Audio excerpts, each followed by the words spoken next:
Hello বন্ধুরা, কেমন আছো তোমরা সবাই? আমি কাবেরী। আমি আমার চ্যানেলে সবাইকে স্বাগত জানাচ্ছি। আমার ফার্স্ট ভিডিও, এটা লং ভিডিও আমার। আমি চেষ্টা করব তোমাদের সবার মনের মধ্যে জায়গা করে নিতে। আমি না চুপ করে বসেছিলাম, তো একদিন ভাবলাম যে ডিপ্রেশন তো লাইফে চলেই এসছে। এত ডিপ্রেশন, এত ডিপ্রেসড হয়ে কী হবে?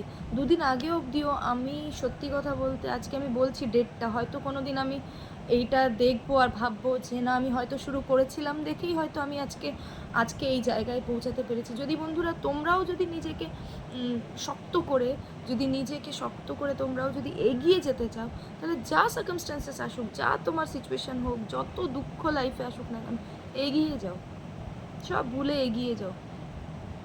আমি দুদিন আগে অবধি আমি পুরো বিছনায় শয্যা ছিলাম, কারণ আমার লাইফে কিছু মোমেন্টস এমন এসছে আর আমি এমন কিছু ফেসেসের দ্বারা মানে আমার লাইফের কিছু জিনিস এত বাজে হচ্ছে।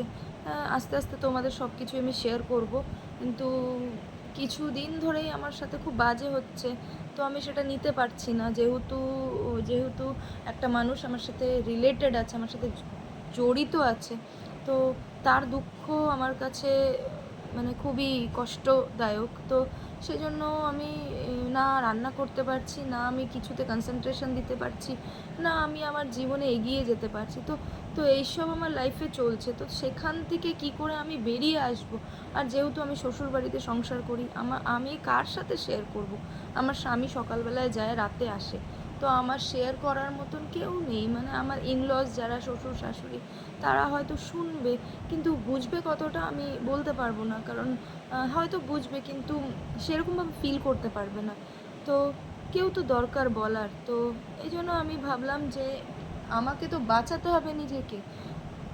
যদি আমি নিজে না বাঁচি, আমি যদি ফিট না হই, আমি যদি স্ট্রং না হই, আমি তাহলে তাহলে এই বিপদ থেকে আমি, আর যারা আমার সাথে রিলেটেড আছে, যারা এটা নিয়ে ভুগছে, তাদের কষ্টে যে আমার কষ্ট হচ্ছে, কিন্তু আমি তাদেরকে যদি না বোঝাতে পারি যে এই কষ্টটাকে ওভারকাম করা যায়, এইভাবে আমি কষ্টটাকে ওভারকাম করছি, বা আমি যদি তাদেরকে কিছু পজিটিভ না বলতে পারি, তাহলে তারা তো মরেই যাবে।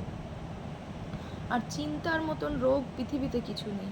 তো সেই চিন্তাটাকে সরিয়ে আমার এগাতে হবে লাইফে। আমি সেই চেষ্টা করছি। আমি এই ইউটিউবের মাধ্যমে নিজেকে ব্যস্ত রাখার চেষ্টা করছি। আমি চেষ্টা করছি যাতে আমি আপনাদের সাথে, যাতে আমি তোমাদের সাথে আমি কানেক্ট করতে পারি নিজেকে। দু একটা কমেন্টস যদি আমি পাই, তাহলে আমি বুঝবো যে না, আমার কথা শোনার পৃথিবীতে কেউ আছে, কেউ বুঝছে আমাকে।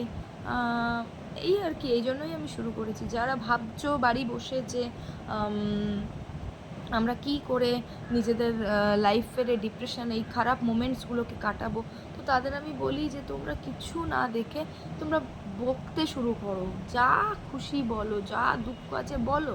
এডিটিং পারো না, পারতে হবে না এডিটিং, তুমি এডিটিং ছাড়াই করো, যেমনটা মনে হচ্ছে তেমনটা বলো, তেমন শেয়ার করো, তেমন ইউটিউবে আপলোড করো। তারপরে তুমি এডিটিং আপনি আপ শিখে যাবে, সময় তোমাকে সব শিখিয়ে দেবে। মানুষ, আমরা ভাবি যে আমরা সাকসেস পাই না কেন, আর যারা এখন সাকসেসফুল পিপল, যারা আমরা ভাবি খুব বড় ইউটিউবার হয়ে গেছে, আমরা মনে করি যে তারা কি করে হলো, তাদের তো লাইফ খুব ভালো, কিন্তু না, এমন না, এমনটা না।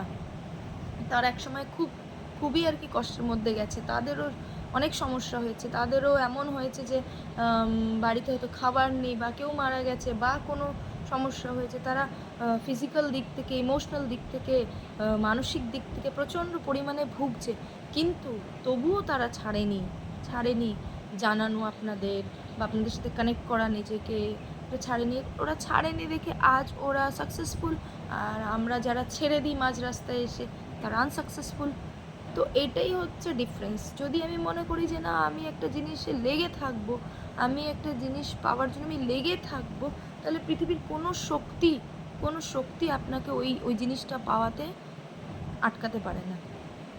আমি মনে করি যদি আমি ফার্স্ট হব ক্লাসে, তাহলে আমি কি করে ফার্স্ট হব, আমার আগে জানতে হবে যে আমি কি করে ফার্স্ট হব।